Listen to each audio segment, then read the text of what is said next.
You do what you want, you do what you need. Just don't let this get back to me. You do what you want, you do as you please. Do whatever will help you sleep. She called me up at the break of dawn. She said that she's gonna be okay. She calls as if there was nothing wrong. Okay, okay, okay. I won't lie. I could never, never be, never be. I won't lie. I could never, never be, never be.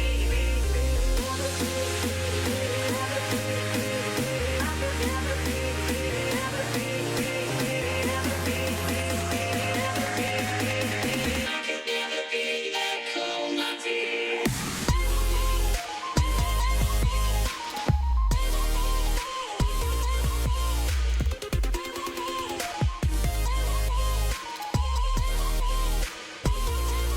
I won't lie, so keep it real. I could never be that cold, my dear. 'Cause I can live this nightmare, and I won't live this nightmare. I won't lie.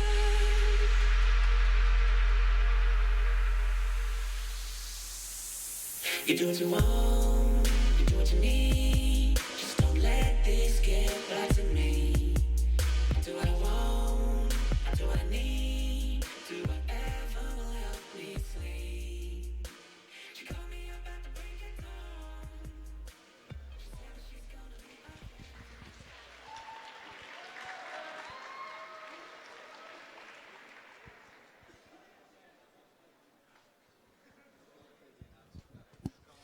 How's everybody doing? Are you excited for the closing ceremonies? Top 10 demos are coming up in just a minute, but before that, a few announcements. So, follow us on Twitter at PennApps and use the hashtag PennApps. You can retweet the link to the live stream if you want any of your friends to tune in, or the link is just pennapps.com/stream. If you're leaving on a chartered bus, they'll leave at 5 p.m. from 33rd and Walnut, and your bus reps will be in contact with you in case of any changes. If you have a flight out of the city, you could use an Uber. It's probably good to budget about 30 to 40 minutes to get there, just in case there's some traffic. And finally, if you need to stay overnight at Penn because you're leaving tomorrow, please wait here by the stage after the ceremony for about 20 minutes, and we'll let you know what's happening. We will have sleeping spaces available. Now we have a long list of people we need to thank for making this event possible. We'll start with all of the amazing sponsors and partners we have at PennApps. These companies have helped pay for your travel, your food, t-shirts, prizes, and just everything that's happened this weekend. And they've provided hardware for you to hack on, mentors to help you, and resources all weekend. We'll start by saying thank you to the following. So our partners for this event are Hack for Impact, Penn Center for Innovation, AdLab, Architects, Make School, and DevPost. Let's have a huge round of applause for them, please.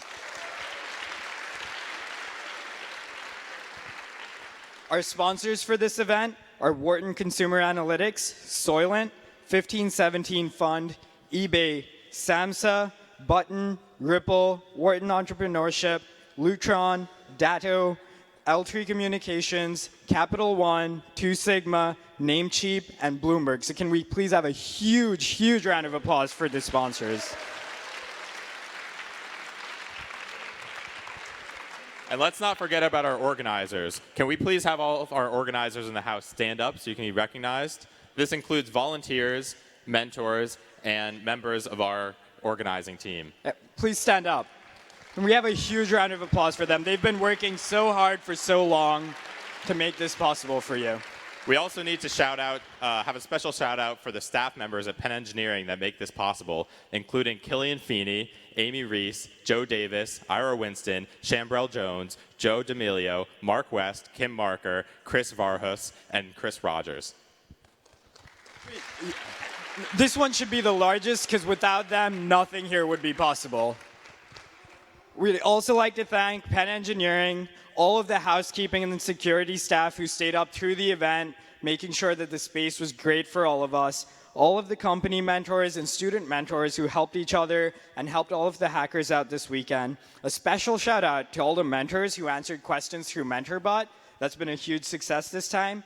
And also any Penn alumni who were here to help out with the event. So one last huge round of applause for everyone who put this event together.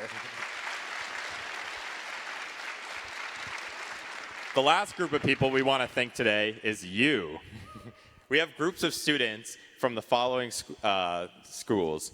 We have Waterloo, Toronto, UMD, feel free to cheer if I call your school name, CMU, Pitt, Berkeley, ASU, Rutgers, and Temple. And also, University of Pennsylvania. Wow, that was weak. That was weak. I'm embarrassed. Wow, no. Also, huge shout out to all of the high schoolers we have here. Can we hear it from the high school hackers? Yes. And let's not forget about the first-time hackers who are brave enough to try something new this weekend. Yeah, look, huge round for all of the people who made this their first hackathon. It's really an amazing thing. We also have international hackers from the following countries: Spain, Canada, Denmark, all right, Denmark, UK, India, and the United States of America.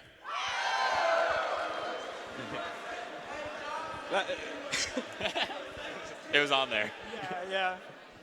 Thank you to all of our hackers for coming. You make PennApps what it is.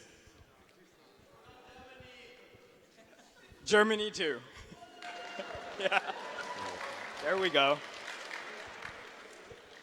So now that our first round judges have finished narrowing down the submissions to the top 11 to demo right now, those first round judges were drawn from a lot of local Philly friends, friends of PennApps, sponsors, and Penn alums, and we're hugely thankful to all of the first round judges for coming out and helping so much with the expo this morning.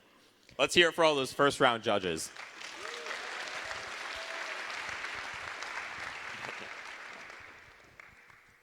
We'd now like to introduce the judges for the final round for the top 11. The judges are David Monerat. He's the Director of Intellectual Property at Comcast and started as a legal specialist in the Army, then moved on to being an application developer, consultant, and finally joined Comcast in 2001. We're very thankful to have you here. Next up, we have Angel Rivera, who is a senior DevOps engineer at Point.io, a developer evangelist at Point.io, the founder of DataPunks, a mentor and judge for hackathons and events all over the country, and he started as an aerospace control officer at the Kennedy Space Center, assisted in-flight hardware processing and satellite launch operations for the DoD, NASA, and commercial users. This is also Angel's 13, he's been to almost every PennApps till now. So we're really, really happy to have him back.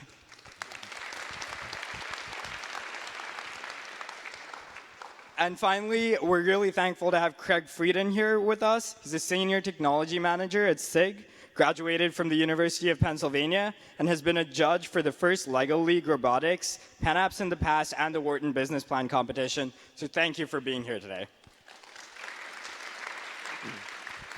Before we see our top 10 hacks, to let you know, the criteria that the judges will be evaluating the hacks on are originality. Is the hack just another generic, social, mobile, local app, or does it do something entirely novel or try a new approach to an old problem? Technical difficulty. Is this hack technically interesting or difficult, or is it just a wrapper on an awesome API? Polish. Is the hack usable in its current state? Is the user experience smooth? Does everything appear to work? Is it well designed? And finally, usefulness. Is the hack practical? Is it something that people would actually use? Does it fulfill a real need that people have?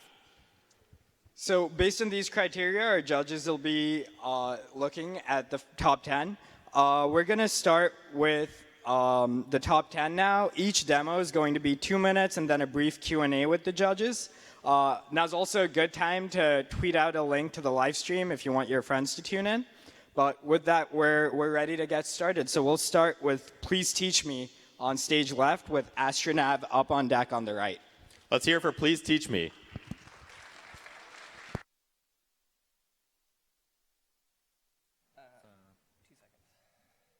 Okay, you switch the display adapter. One sec, guys.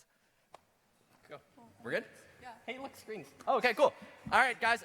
We're from the University of Victoria up in Canada, and we run the Web Development and Design Club up there. So we run bi-weekly workshops on HTML, CSS, JS, and a variety of other things. So we wanted to build an application that allows us to easily manage users. Because when we run these workshops, we have 20+ users, and people are constantly coming over with their hands up. It's a complete mess. People are running all around. So we built Please Teach Me. So I actually taught one of these workshops just like this last week, except I didn't have this tool. So what this tool would let me do is I would start by creating a room for my class. So we're the Web Dev Club, so let's call it Web Dev. Sweet name, it exists. Awesome. OK, I have this Web Dev group. So Jake's a student in my class. He's going to join up in just a sec. Here you can see I have kind of like an instructor overview. I have a chat panel over here so I can talk to my students. And I have students joining on the left. So if Jake sets his name, I can find him, and maybe he needs some help. In here, I have my own like display place where I can like write code, and it'll get rendered and stuff. I can write like an H1. And that works if I don't click weird. So I can write my own CSS, and I could have this up on a projector, and I could show this to people. Oh, OK, so it looks like Jake's having some trouble.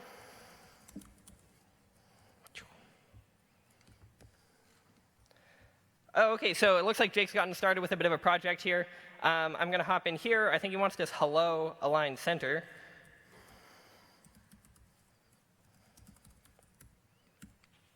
Cool. And on Jake's screen, as you can see, the whole thing showed up. It's all synchronized. And I can actually talk Jake through stuff, or I can watch him working on things.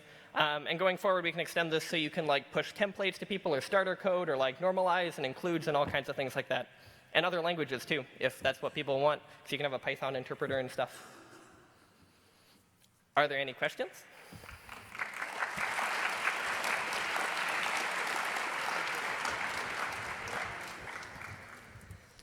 So I guess a question would be, what was the inspiration behind this? Totes. So last week, basically, I was running around from like one thing to another, helping people. We were using CodePen, basically, and CodePen was great because someone who has no experience with HTML or CSS can get it going like that. You know, you're like, go to this URL, and they can just do stuff. It's not like, oh, get Sublime, get this, get that, get Webpack, you know? And that was really awesome, but the thing is you're running around all the time, and you can't always like see what everyone's doing. So this way, like, people can kind of queue questions up with you, and you can go through them really quickly and help people out, and you're a bit more hands-on. Yeah, and so it's our whole thing is live on pleaseteach.me, so Yeah. it's ready to be used right now. Yeah, it's open source as a platform, so like other development clubs or whatever can use it and do stuff. More questions? All done. Awesome, thank you. Great, thank you. Thanks, guys. We're going to go on All a right, flight let's now. hear it again for Please Teach Me. Next up, we have Astronav, followed by Edamame.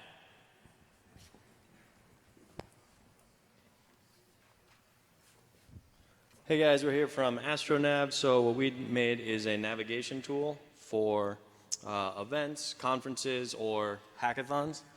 We used DevPost to scrape data this morning for the room that we were working in, and we pulled in the data here. So what you can do is you can click through and find different projects. And inside of the space that we were at this morning, if you selected a project like ours, this would point to the table that we were at, and looking sort of at the diagram of the space, we were down in the base where the compass was, and this would identify how to get to our table. The point being, at a lot of these events, it's really hard to find stuff, to get to the different stations and see what's going on. So we try to make it really easy and simple to interface with, and make it possible for you to navigate really seamlessly.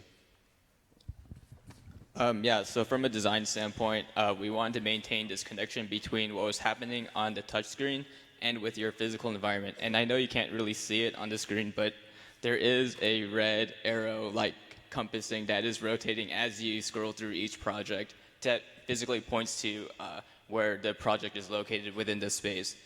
Additionally, we wanted the kiosk to acknowledge the user as it approaches. So there's this distance sensor that controls the lights, and as you get closer, the kiosk warms up just to give the sense of a more welcoming presence. And so not only do we want to make it easy for the user to use it, but we also wanted to make it easy for it to set up. And so Wyatt will go over that part of it. So very quickly, so the database that we did, we essentially used processing to create two databases. The first database is a room layout, which is here, this JPEG, and all you got to do is you got to click where your AstroNav unit is, and you got to click where the tables are. You can press enter. That uploads that into MongoDB, and then the second database is scraped, as we mentioned. And so what that allows you to do is you can essentially create this AstroNav, deploy it anywhere, and then there's a Raspbian here that pulls from MongoDB. So these can be used for any events from CES to PennApps. So thank you very much.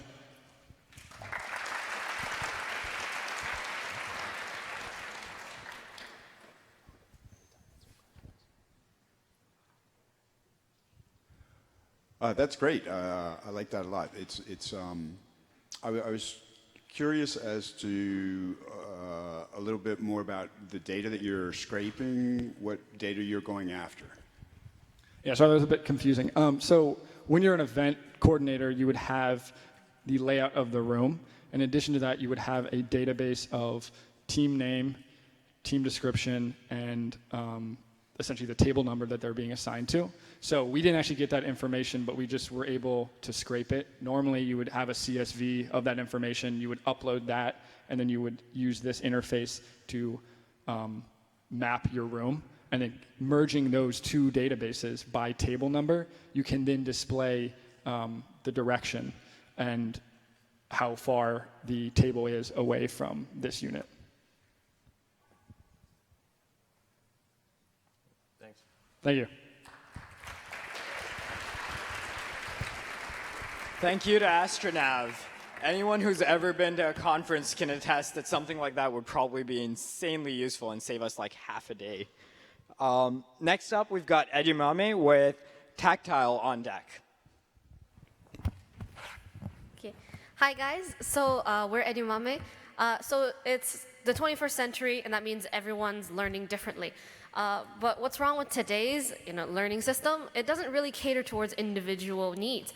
And so we scrapped that idea and we made an online, more personalized learning system and a platform for these students. And this is how we did it. So here's the thing. There's a lot of edutech startups out there, such as Khan Academy and Coursera. But the main thing is they come from all of the content that comes from these sort of sites are made on the go by specific people. Not many people can adhere to these kind of contents, and so we thought, what kind of content can we give people so that they can study better? And that's where we came in with a new solution. What we want to do is mine exams and tests online from prestigious universities like Stanford, MIT, and with our own natural language processing algorithms, we're going to extract questions and make an entire database of entirely new generalized knowledge which people can study off from so that they can be guaranteed that they're going to get that A on that next university exam or test. That being said, Edumame also goes on and learns about a person's learning behavior and about their weaknesses in certain topics. And that being said, as he goes on and as you go through certain contents, it will then test you and quiz you until you're sure that your weaknesses are subtle till nil. But that being said, there's also some stuff with teachers that Edumame consists of. Yeah, so teachers being such important roles, in our lives, especially when we're young, we've given them this kind of portal where they can keep track of their students' progress, either individual or by class, so that they know how well they're teaching and how well their students are learning. They can also recommend assessments and recommend other resources to their students. So at the end of the day, we're just trying to guarantee that everyone gets an A. Thank you.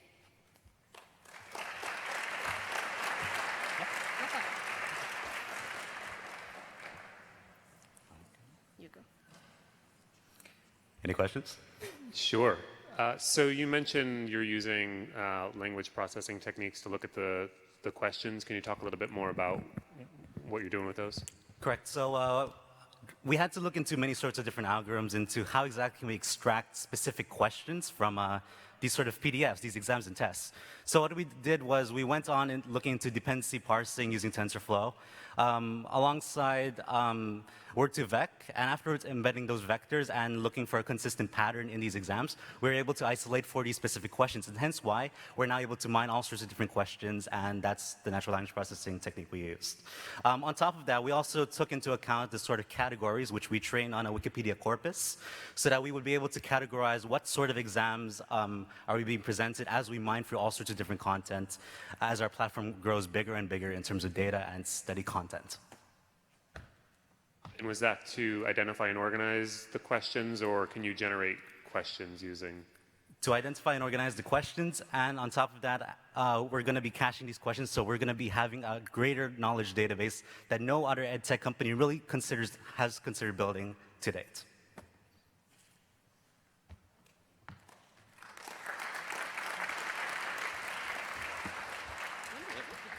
Give it up again for Edumame. Next up, we have Tactile, followed by Pixel.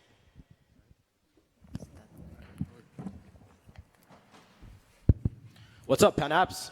So we are high school students from the Middlesex County Academy for Science, Mathematics, and Engineering Technology, and what we've built is Tactile. Tactile is a solution for people with Parkinson's disease who want to use computers. Because they have tremors, they can't really use the mouse and keyboard, so we just replace that with voice controls via the Watson API for the keyboard and facial recognition through OpenCV for the mouse. Okay. So let's run the demo. Internet.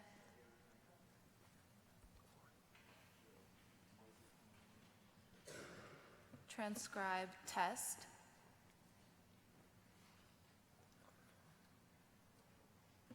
Enter.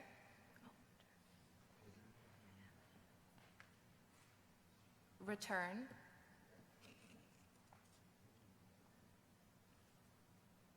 Camera.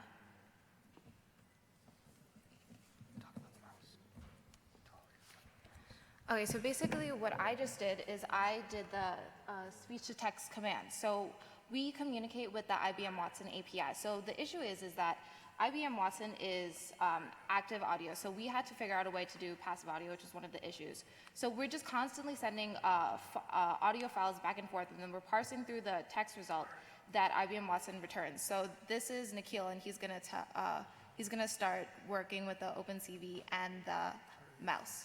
Okay, so basically, the way it works is that the cross is the center point of the image, and if you move your head to the right, the mouse moves to the right. If you move your head down, the mouse moves down. And to click, all you have to do is wink. So I'm going to move my head to the right and click on the tab behind. And as you can see, it clicked on that image in the back. And so the idea behind this was that since people with Parkinson's can't use their hands, they can use their eyes, and it's much easier for them.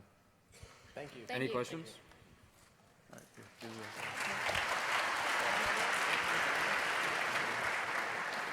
So what was your motivation for this project? So actually, I have a family history of Parkinson's, and I've seen both my great-grandfather and more recently my uncle. They're fallen to, and they're just rapidly degenerating, and they're losing functionality in their hands. They can barely do anything. So I wanted to come up with a solution to help out these people and really give them the freedom that they lose slowly over time as the disease progresses. Additionally, 10 million people worldwide have Parkinson's disease, so this is a real problem that we set out to solve. One other quick question on your OpenCV. So with the tremors, did you do any testing with facial recognition for controlling the mouse with somebody that has tremors? No, we didn't test with anyone with tremors, but the idea was that instead of moving like your entire body, we wanted to just move your neck up and down, left and right. And the thing is, with Parkinson's, most of the time tremors manifest in their arms or your other appendages. Most of the time your upper body is fine. You can speak normally, you can say normally. So that wasn't really the problem with the facial recognition. It was really more just the hands. Any other questions? All right, thank you all.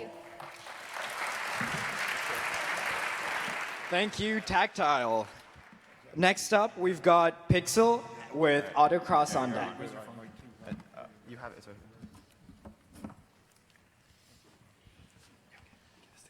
Hi guys, so Pixel is the world's first artificially intelligent assistant that lives inside of your calls. Yeah, so the way that we interact with telephones has not really developed at the same rate as much of the rest of our technology. And so what we're providing is a service that will allow you to sort of like connect to the internet, make commands, and do a lot of things that up to this point just have not been possible while in a phone call or from a landline. So I'm going to call my friend Kaveh here. Yeah, he's using my phone. So he'll pick up. And what we'll do is we are going to add our service Pixel to this phone call. So Pixel is a Twilio number. We'll be streaming the audio from that, and we'll be doing some analytics and allowing the user to engage interactively with that. All right, so let me tell you a bit about what Pixel can do. So we're going to click on Join Call, right? And Pixel basically has a bunch of features, right? One of the features is that it can live translate on the phone. All right, so the live translation, which is what we're going to show you right now, is actually one of the best features we have. And the reason because is someone told us a story from the people we demoed to, and they told us a story when they were in China, and they had an Uber driver that they were looking for, and they tried to talk to him, he's trying to talk to them in Chinese, and they're trying to talk in English. So Pixel, since it's in the call with you, and we're going to show you the translation right now. Yeah, so let's just go. Yeah, so let's just go quickly through a number of the features. So we have, OK, Pixel, introduce yourself. I am the world's first in-call intelligent assistant. Call me Pixel. All right. OK, Pixel, translate to English. ¿Puedes entenderme? Close enough. OK, Pixel, what is the weather in Seattle? OK, Pixel, what is the weather in Seattle? OK.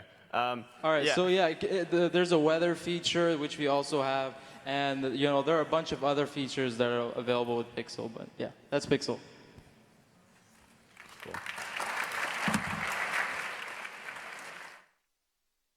Questions? Yeah, so very cool. But could you tell me a little bit more about the back-end technologies you were using to put this all together, besides Twilio?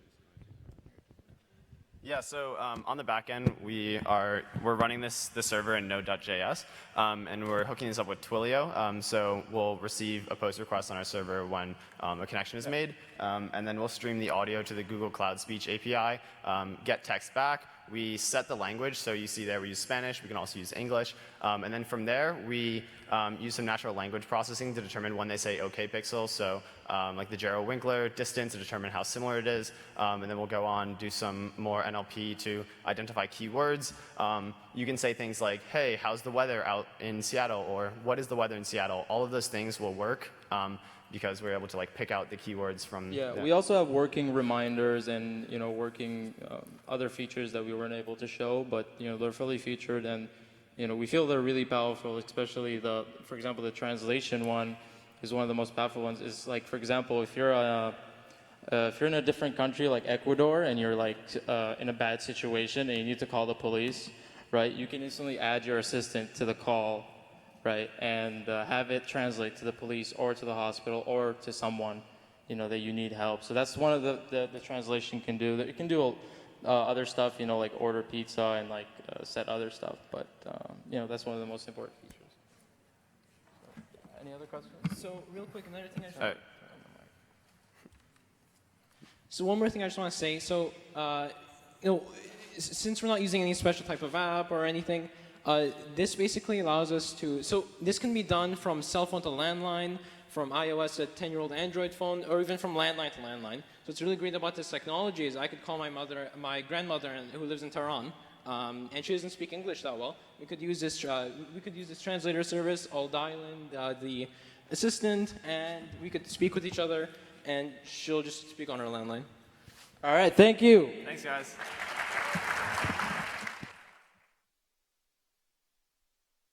Give it up again for Pixel. Next up, we have Autocross, which is followed by Smart Tattoos.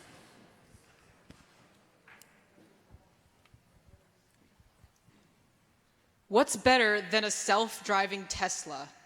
Well, a self-driving Lambo.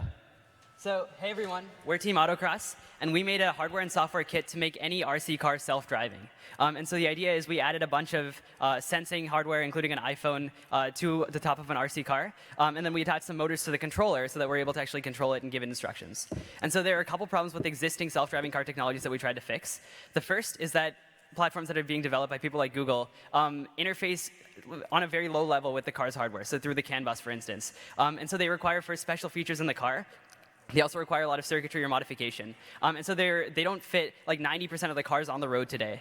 And so to sort of solve this problem, we interfaced directly with the existing hardware. We didn't modify the circuitry of the car or of the controller. And so you can see we just added a couple servos to the controller. And so in a car, this would be adding a motor to the steering wheel and adding a couple actuators to the gas pedals, or to the gas and brake pedals. And then the second problem with existing platforms is the fact that they basically train very heavily on the specific type of car that they're being used on. So they drive millions of miles on a specific like Lexus, for example. They're able to drive that Lexus, but they're not adaptable to other types of cars. And so we use some computer vision algorithms that, rather than doing this kind of deep learning, they make maps of environments and they're able to navigate autonomously.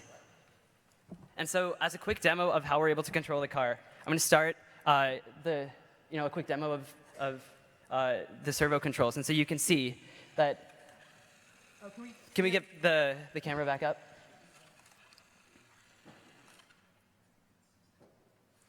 Okay, but basically, we had the servos pushing different actuators here, and we were able to get the car to do various things. So now we're going to show a quick demo of some functional of some of our tests that we ran. So can we get back to the screen?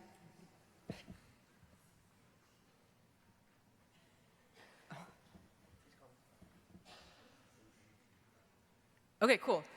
So as you can see right here, the trash can in front of us was just an obstacle that we used, and when we play this, we're going to be running our software right here. And so this is our self-driving Lambo. And you can see really quickly it makes that very sharp turn. So that's sort of aspect of object detection. And later on, we also wanted to test and see how it can remain within a specific lane, which is important for self-driving technologies. And so this is sort of how our backend works. Essentially, we start with a live feed that's in the bottom left. And it essentially leads up to creating a specific path. And we're also able to create a point cloud map on the right that allows us to model the 3D environment. Thank you.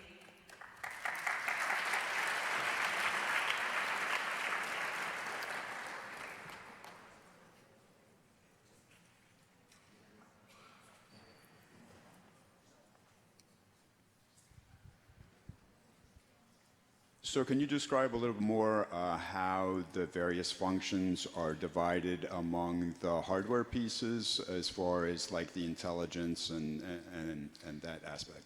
Sure. So the hardware that we added to the car was basically sensing hardware, right? So it's like, so we added, an infrared distance sensor, a particle photon to send that over Wi-Fi, and then also an iPhone that's live video streaming, right? And so that's only sensing.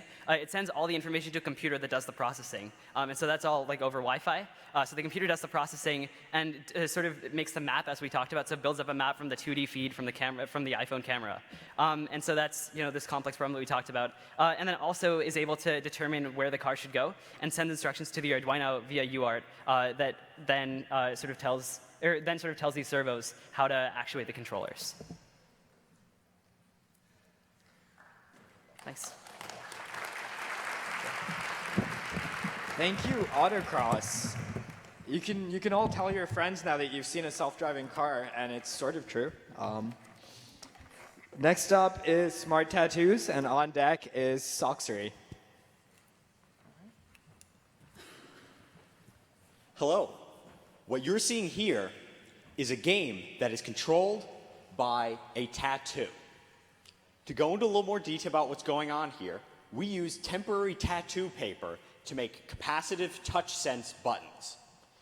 The tattoo paper has adhesive sprayed through a stencil with copper foil attached as the conductive medium. Wires go from this conductive foil to our development board, which is a Bluetooth low energy device. The capacitive sensing on that board transmits the button press information over Bluetooth low energy to our laptop here, which processes that into keyboard input. Keyboard input.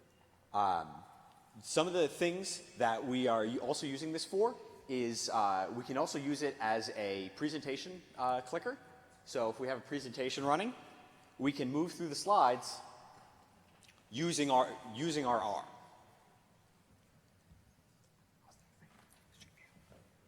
Great.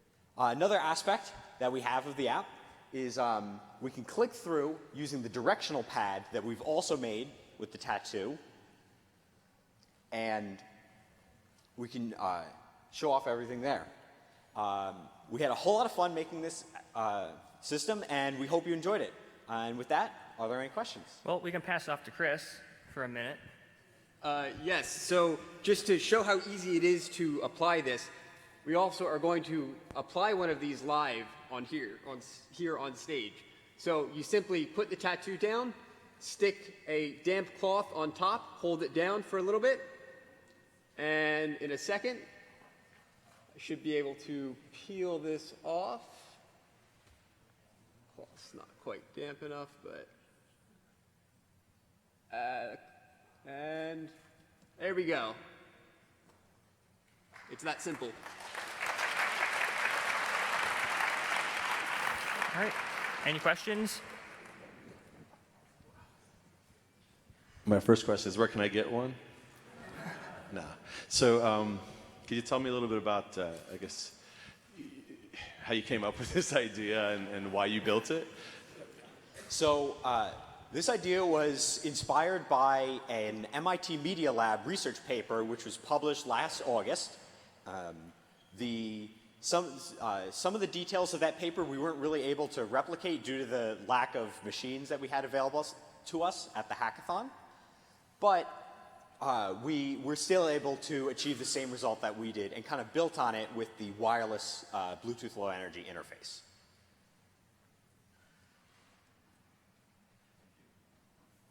Okay.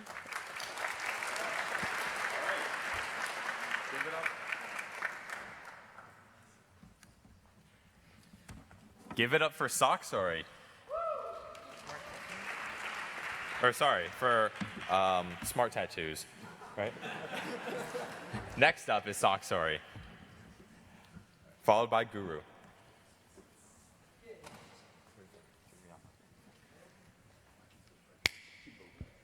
Hello? Okay, there we go. Hello, everyone. We are Socksorry. I didn't come up with the name, so don't blame me. Basically, what we have here is a smart sock that we created using our own custom sensors and an Arduino Uno. And basically how it works is we have our sensors placed at various critical locations on the foot, and we can detect about how much pressure you're putting on various locations in your foot. So we can open up the app here.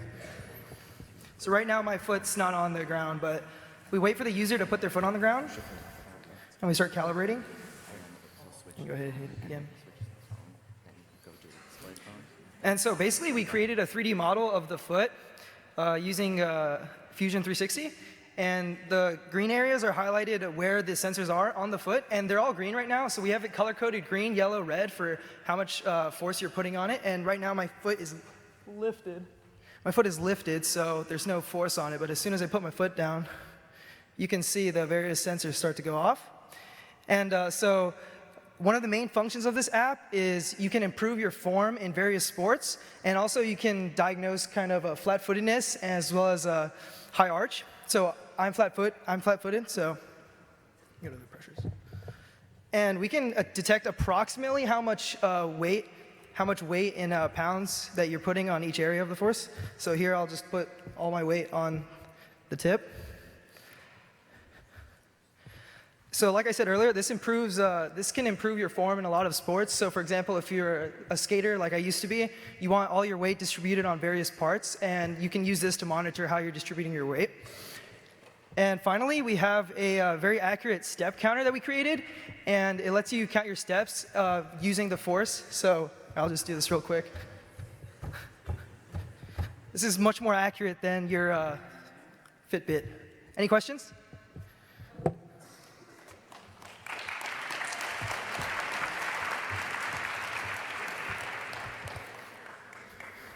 I was just curious about the sensors. Are there like individual point sensors, or is it like a touchscreen phone kind of like larger sensor, or what? So we custom made them. So basically, they're individual sensors. There's 6 of them in total. And basically, you know, when you buy like an op amp or like electrical parts, the little pins come in this like they're stuck in this like foam, and that we found that foam is like semiconductive. So we took 2 pieces of copper and sandwiched the foam in between, and the resistance of the thing as a whole will change based on how much force. Because when you compress the foam, the pores become, you know, obviously less. So it gave us actually a pretty linear relation between how much force we applied and how much resistance there was.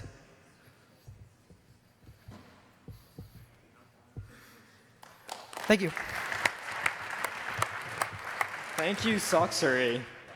We're down to the last few now, so next up is Guru with Piano Glove on deck. Sorry?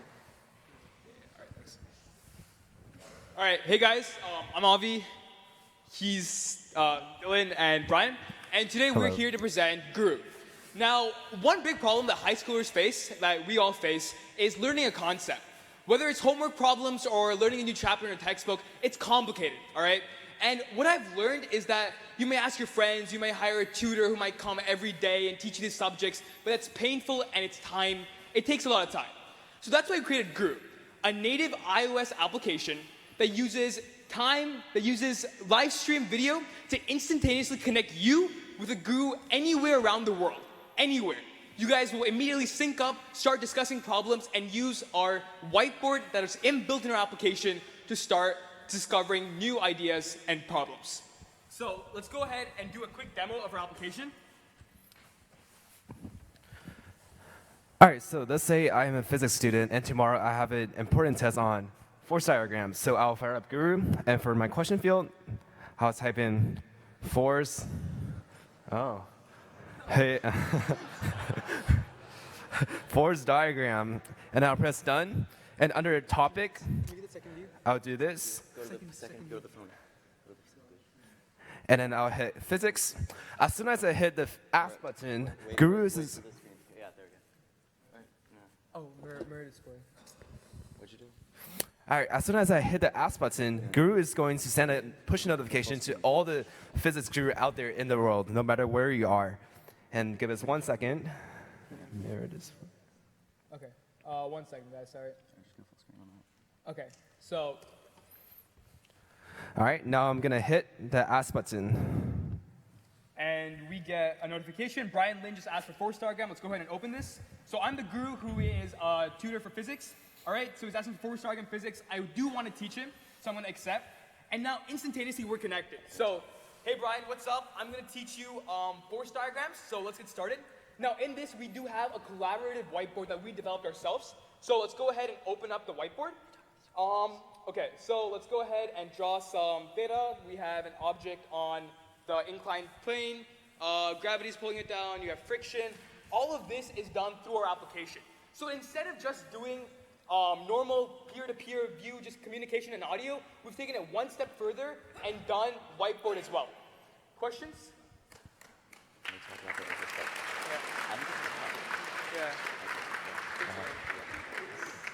What was the most challenging part of putting all this together? So the app was built, there were 2 main factors that were challenging. One was the video conferencing component of it, and the other was the real-time, low-latency drawing on the whiteboard, as you saw. So we used Twilio's new video platform that consists of a client SDK on iOS, along with a component on our Node.js server. And then for the whiteboard, we used an open source GitHub project called LiveQuery, which established a WebSocket connection between the Node.js server, our MongoDB database, which is also hosted on Heroku, and the client-side app, so that we weren't wasting valuable network resources constantly pinging for new point data. We were simply just subscribed to an event, and then we were able to pick up the new points. So it was a fast way to get the whiteboard and real-time communication.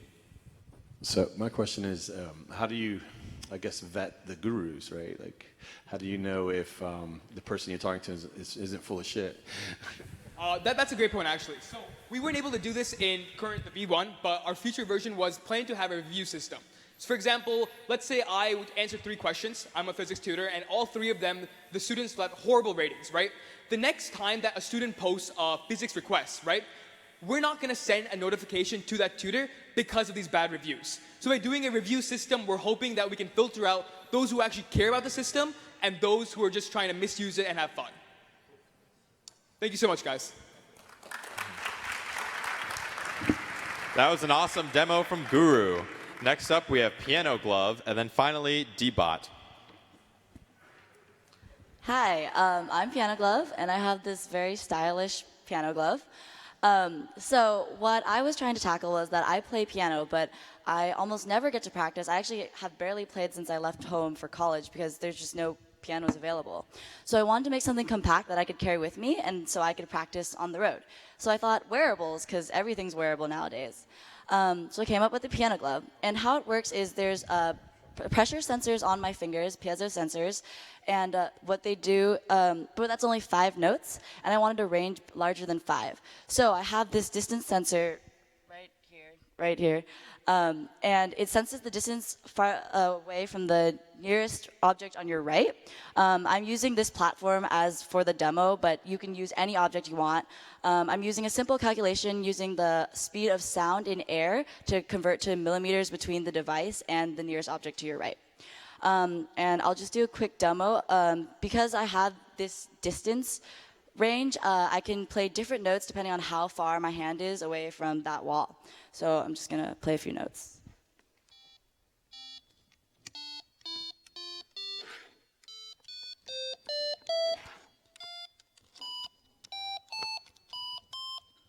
So,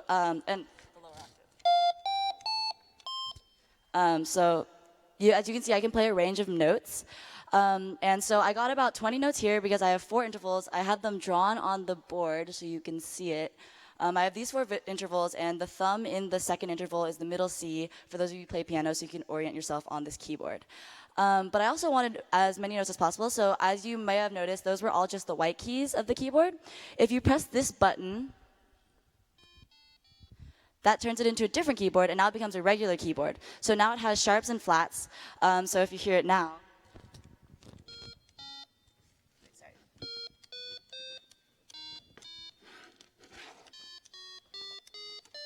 so it's a completely different keyboard, completely different sounds. You have around 30 to 40-ish notes between these 2 keyboards, and that way I'm hoping that's enough for you to just use this amount of space and create a song. Thank you. Thank you, Piano Glove. Oh, question? Question. Do you guys have any questions? Yeah, so did you build this all by yourself, or did you have a team? I built it all by myself. My team couldn't come to PennApps, so. That's amazing. Awesome. That's all I have. So the gold foil on the back of the glove, is that bling, or is that actually part of the sensors? I really wanted to put LEDs in there, but it was just the cheapest glove at Rite Aid. $3. That's awesome. Yeah, no, it's awesome. I like it. That's great. Thanks. Okay, thank you. This time I should actually be walking out. Next up, we've got D-Bot, and thank you to Piano Glove. D-Bot's going to be the last demo, so we'll see how it goes.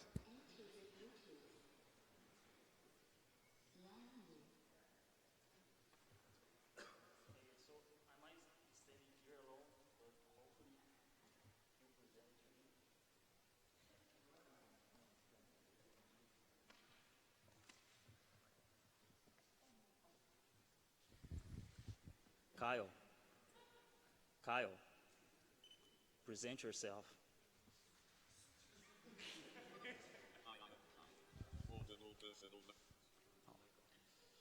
Enter the Bluetooth I'll just raise the volume a little bit. radio modular.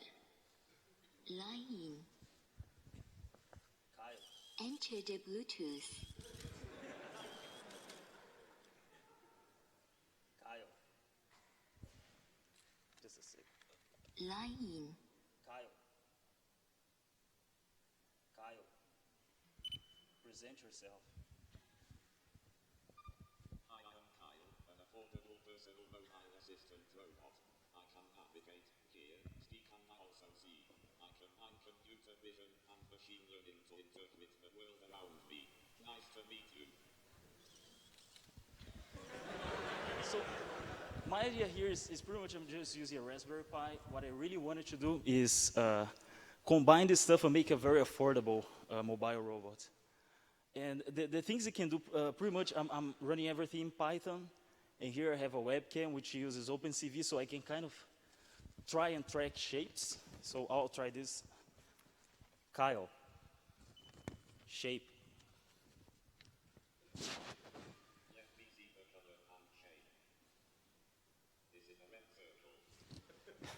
Not very accurate,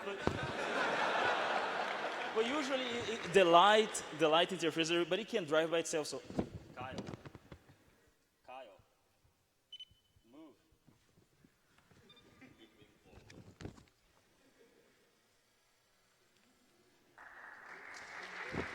Yeah, so it's pretty much, I mean, what is interesting, and I think about PennApps is what can you do like in 2 days alone? And I think it's always a lesson for me, especially every time, like I did an undergrad back at home, and in 6 years of undergrad, I couldn't build a robot. And here in 2 days, you can make one. I think this is pretty much the best thing you can get out of PennApps. So thank you very much. Oh, any questions?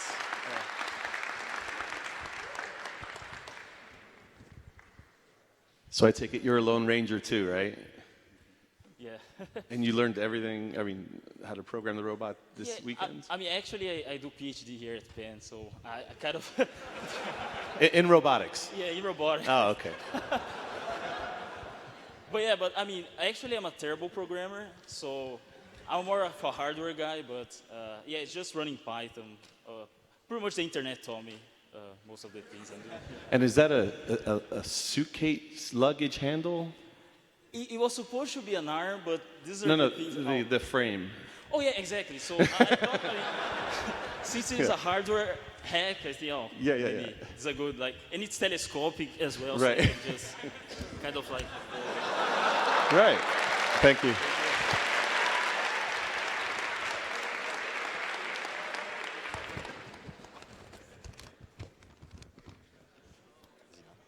All right, those were some really awesome presentations. Let's give another round of applause for our top 10.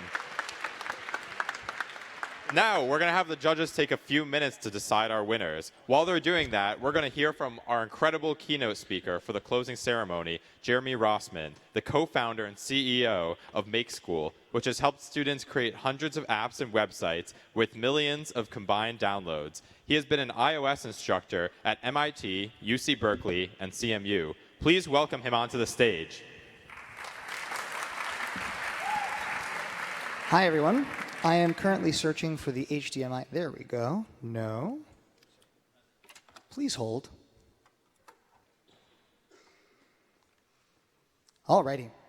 So this is not my first PennApps, and I wanted to open with a story of my PennApps 2014. We pride ourselves in attending a lot of hackathons at Make School. This is approaching my 100th, if not more. And we try and be the last company standing, having our mentors be here overnight and that sort of thing. And so in 2014, I came to PennApps. I didn't book a hotel, and I was going to, sleep on the floor like the hackers did, except that I found a box. And I fits. So I sits. And what happened next, a couple hours later, was captured by an alum of ours.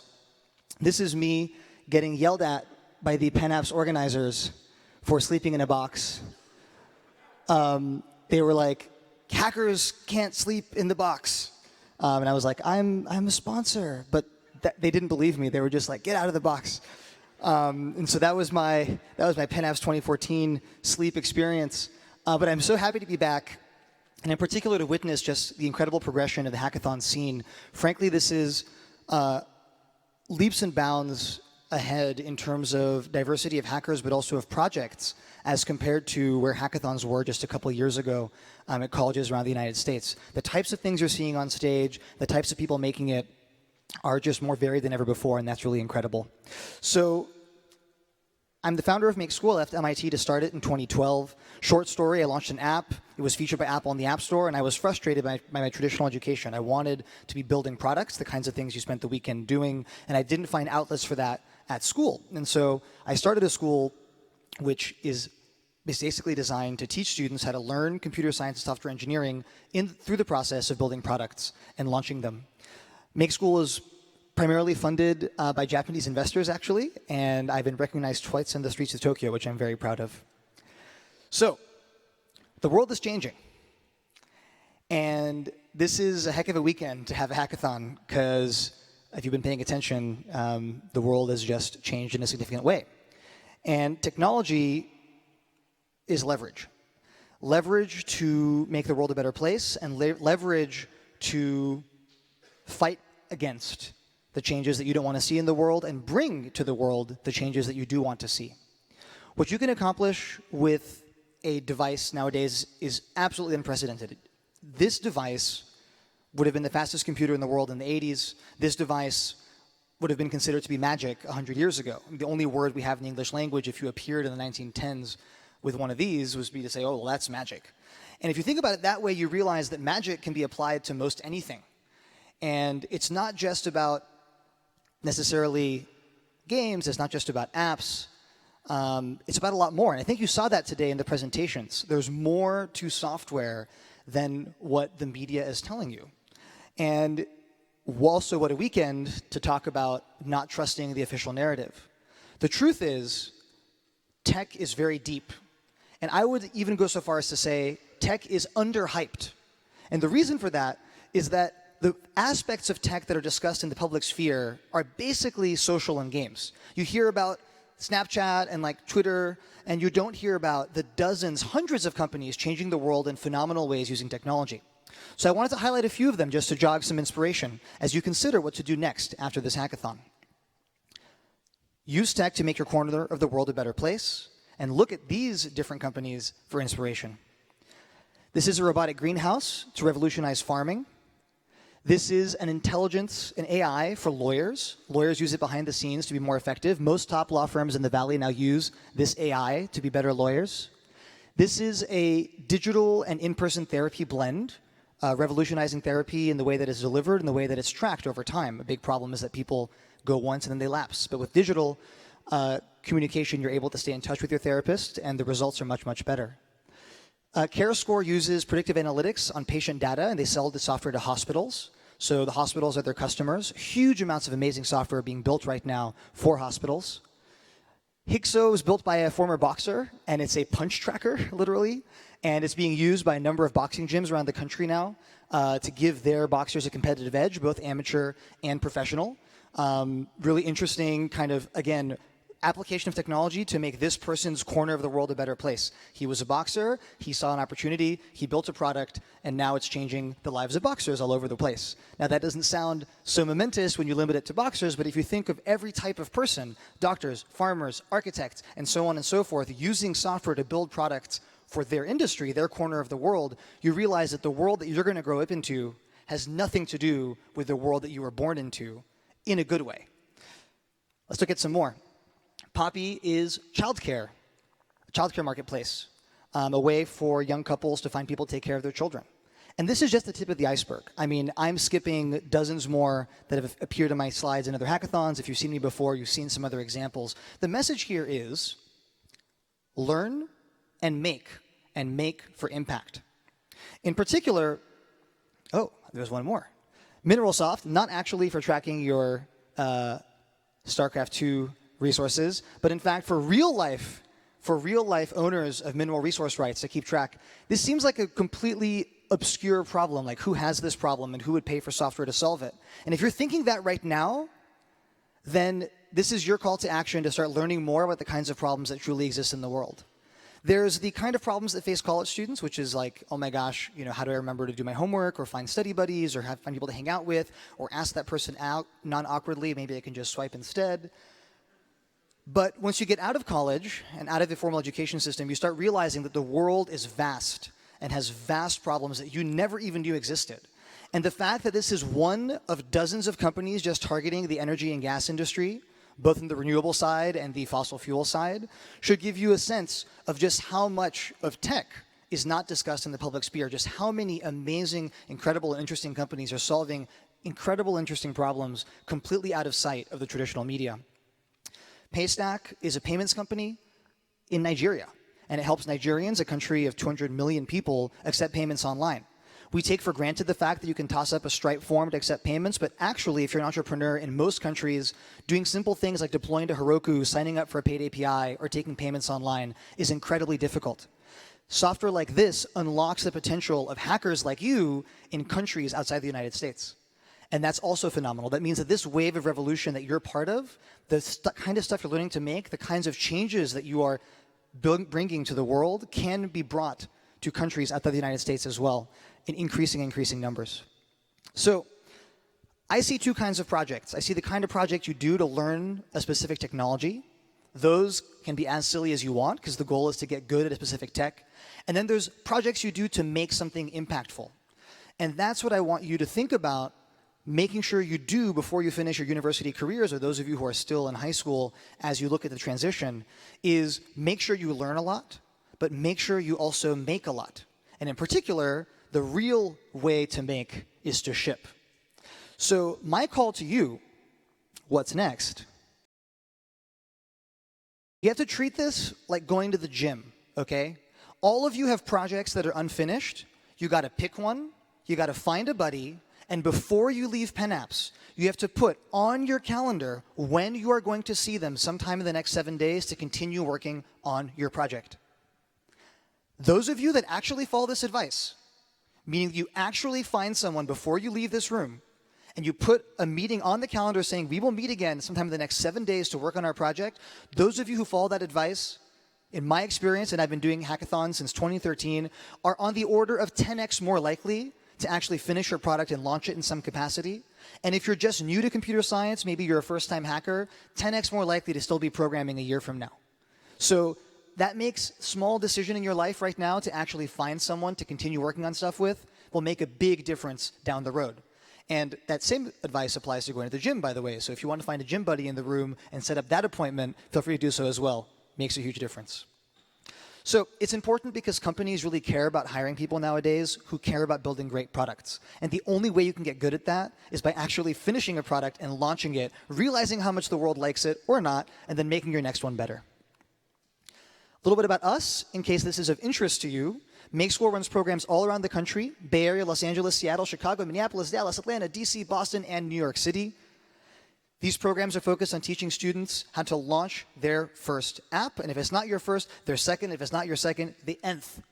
Students from this program are killing it. We have alums at all the top schools and top companies in the country.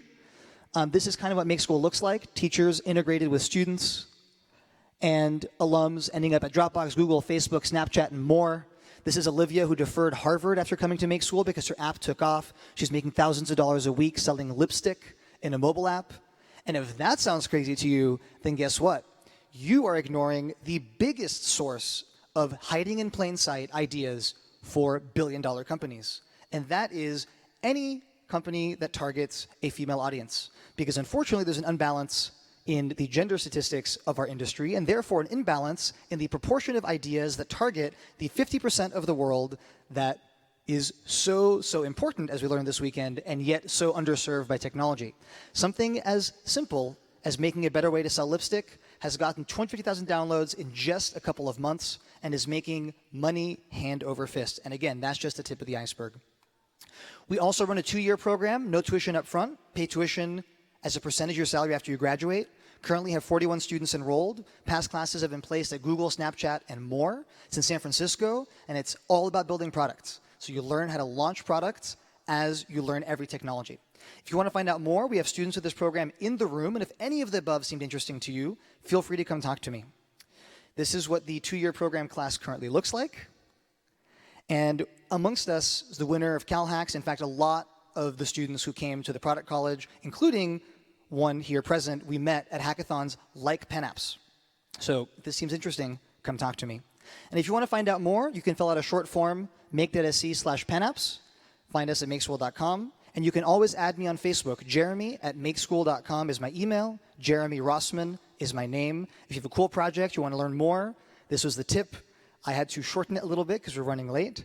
But I'm happy to tell you more. In particular, Make School is a Y Combinator funded company. I know a lot of you in this room are interested in entrepreneurship. And if you want to hear more about that, I'd love to tell you more about it. Thanks so much.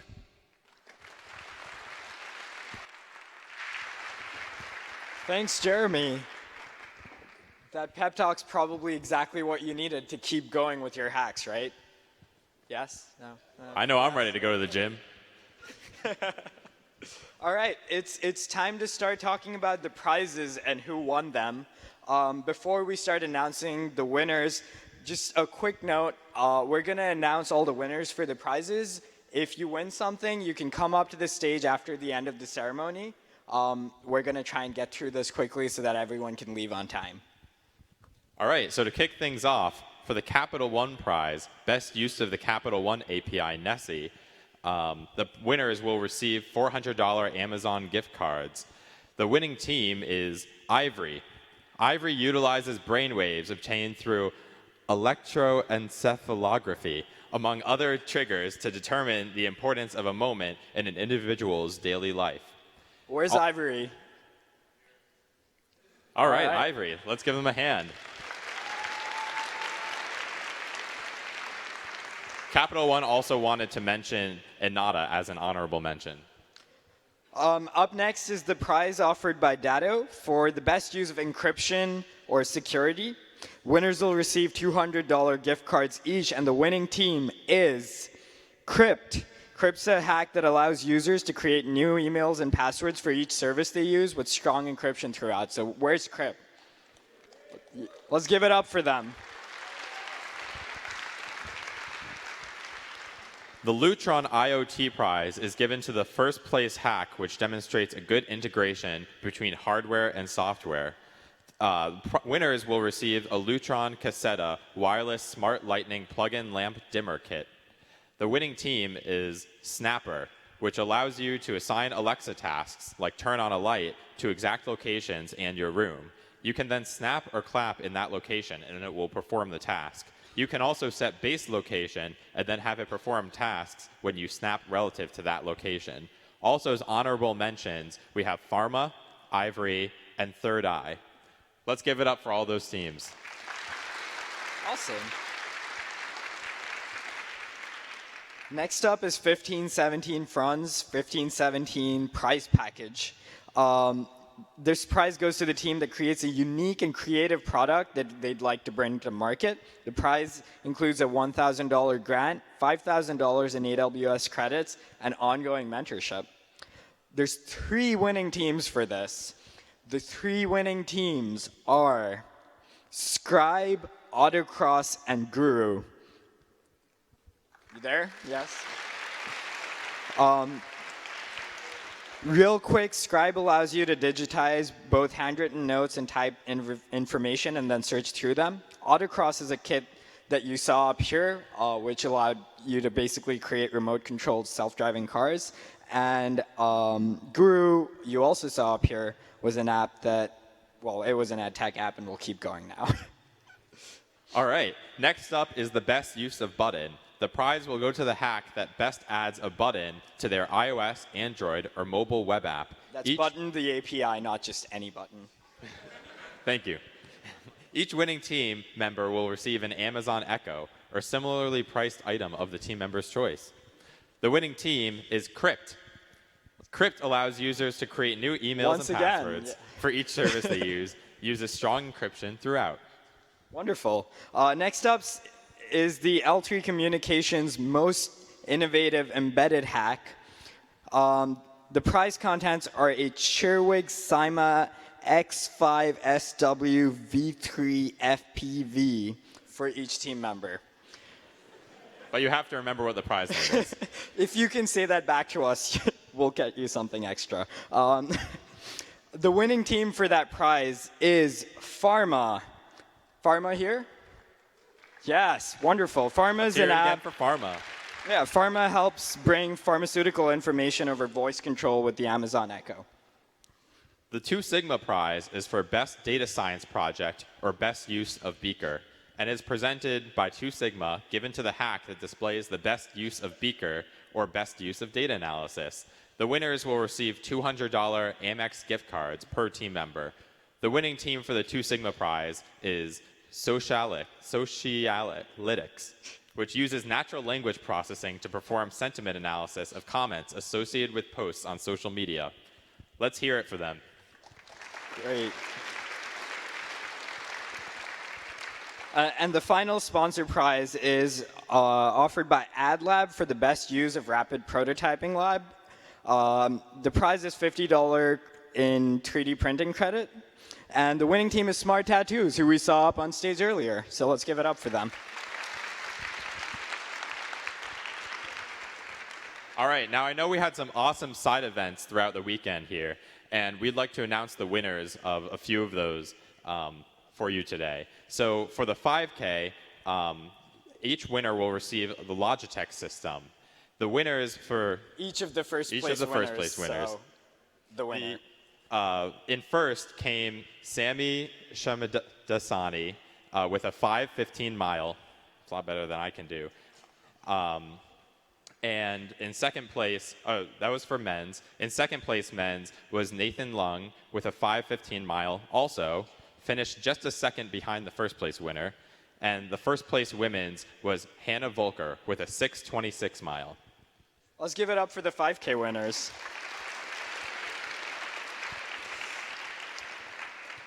The Hackinger Hunt Prize, another Logitech system, goes to the winners David Cao and Yu Wang.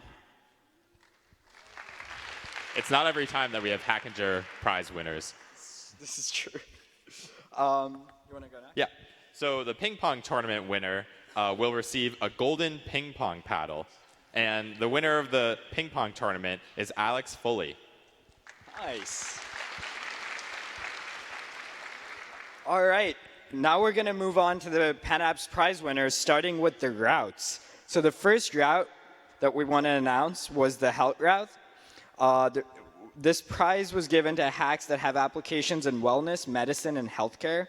It's a NeuroSky MindWave Mobile Brainwave Starter Kit and Surface Pro 4s. So that's a great prize. And the winning team is Pharma, who we just talked about a bit earlier. So congratulations. All right, the best education hack goes to the best hack that has an application in education. The winners will receive Patagonia backpacks and 1 terabyte external hard drives. The winner of the best education hack is Guru. Let's hear it for Guru. Next up is the hardware route for the best hardware hack at this PennApps. And the prize contents a really great hardware hacking toolkit that you can pick up after the ceremony at hardware checkout. The winning team for the hardware route is Smart Tattoos. Again, we saw them up in the top 10. The VR/AR prize goes to the best hack where the main focus was on virtual or augmented reality. The winners will receive Logitech Z623 200-watt home speaker systems and Amazon Echo Dots. The winning team is Solaris, an educational, playable VR Android application for you to travel in space by controller and your voice. I heard the game was really fun, so let's give it up for Solaris.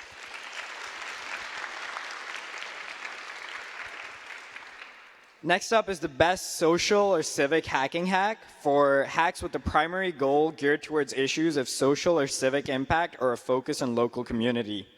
The prize contents are a Logitech Z623 200-watt home speaker and an Amazon Echo Dot. And the winning team for the best civic hack is Provider. They use big data to solve food insecurity worldwide, which is such an important problem. So let's give it up for Provider. And let's hear it for all of the route winners.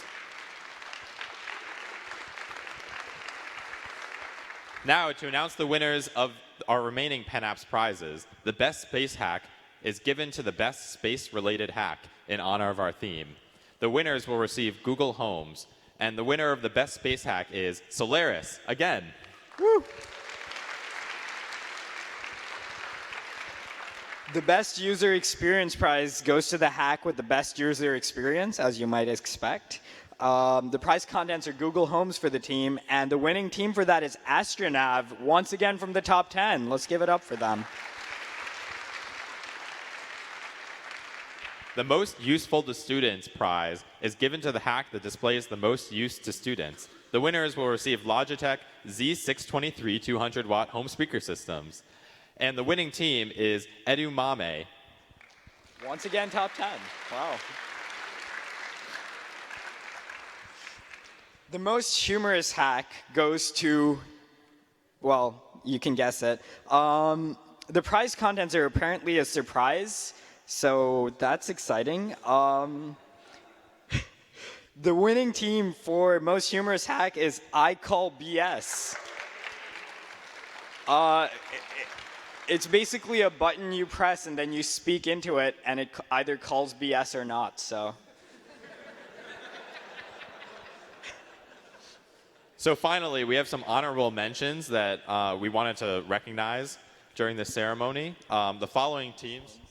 Oh yeah, so we have Lively-mation, Crypt, Tout, Iplo Analysis, Eden, and On Fire. And we also wanted to give some shout outs to some new hacker teams who have been here for the first time and come up with some amazing stuff, including WorkSafe, Langwiz, and SpaceCat. You all did a really great job. Now finally, before we announce our top 3 winners, let's take a minute to thank our awesome final round judges who have just made the hardest decisions of the entire weekend. Let's have a round of applause for them. So here's a quick rundown of what the prizes are. The third place prize will be a Nintendo Switch for each team member. The second place will be Nintendo Switches and GoPro sessions for each team member. And the grand prize will be Oculus Rifts, Nintendo Switches, GoPro sessions, and a Lutron plug-in dimmer kit. So we're going to invite our judges up on stage now, along with Samantha Kaby, the director of PennApps, to announce the final winners. And please remember, if you win one of the top 3, stay up at the stage afterwards so that we can take your picture. Yeah.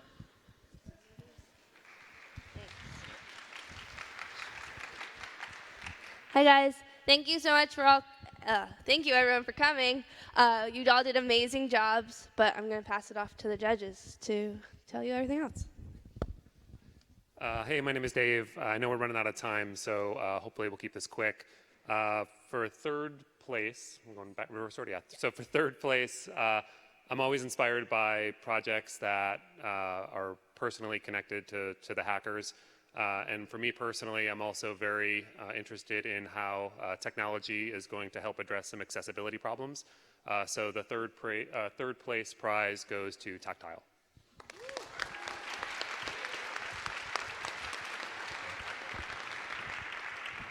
How's everyone feeling? All right. So I guess I'm doing the second place, obviously. And I just want to say one thing to the second place winner. When you're at a hackathon, work with other people next time, all right? So I think I just gave it away, right? So Piano Glove is second place. Awesome hack. Really well done.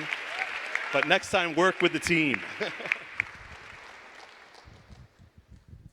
And last but of course not least, our first place prize goes to tattoos. Smart tattoos. Congratulations. It really was a very difficult process to decide. There were so many awesome hacks. Everybody really did a great job.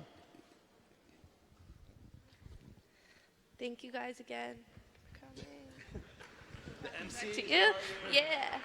You guys are all amazing. Sorry. All right. We'll do a quick few logistical announcements. Yeah. We'll do a quick few logistical announcements before we wind down. If you won a prize, please stick around and just come up to the front at the end of the ceremony. If you've borrowed hardware, please return it to hardware checkout. It's right back straight behind you. If you're on a chartered bus, they will begin to leave from the bus stop at 33rd and Walnut Street at 5 p.m. You must return all hardware before boarding the buses. The Toronto and Waterloo buses leave at 5, the CMU bus leaves at 5:15, and the Boston and Maryland buses will leave at 5:30. Your bus reps will be in contact with you in case of any changes, so check your email. If you need somewhere to crash tonight, please come to the front and wait for about 20 minutes. Please make sure you have all your stuff before you leave the building. The lost and found will be back in Raisler in engineering, where the above the hallway where the sponsors were. Thank you so much for coming to PennApps 15. Thanks, guys. And can the top 3 prize winners come up on stage for photos? Have a safe trip home.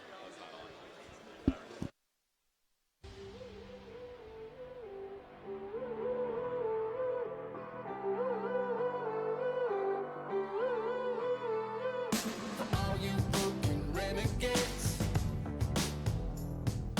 crash into your barricades. The future ain't no guarantee. We're all just floating out at sea. 'Cause we're marching to the beat out in the open air, and we're all just broken pieces trying to fit somewhere.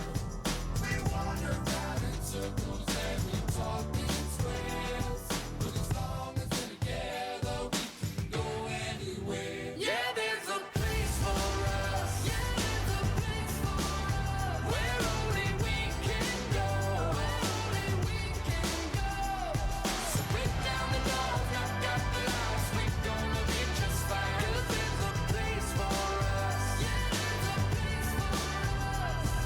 To all those kings we idolize, all those dreams not realized. The future ain't no guarantee. We're all just floating out at sea.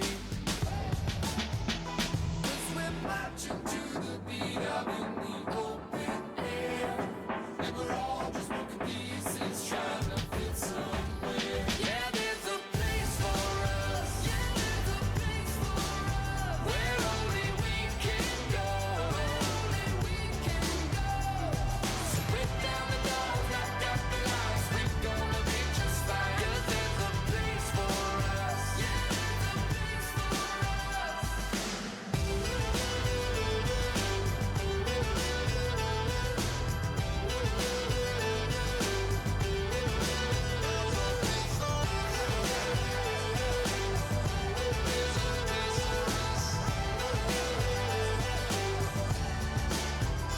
Cause we're marching to the beat out in the open air, and we're all just broken pieces trying to fit somewhere. We wander around in circles and we talk in squares. If you still have hardware checked out, please bring it back to hardware check-in, which is where the bag check-in is. Please bring that back as soon as possible, like now.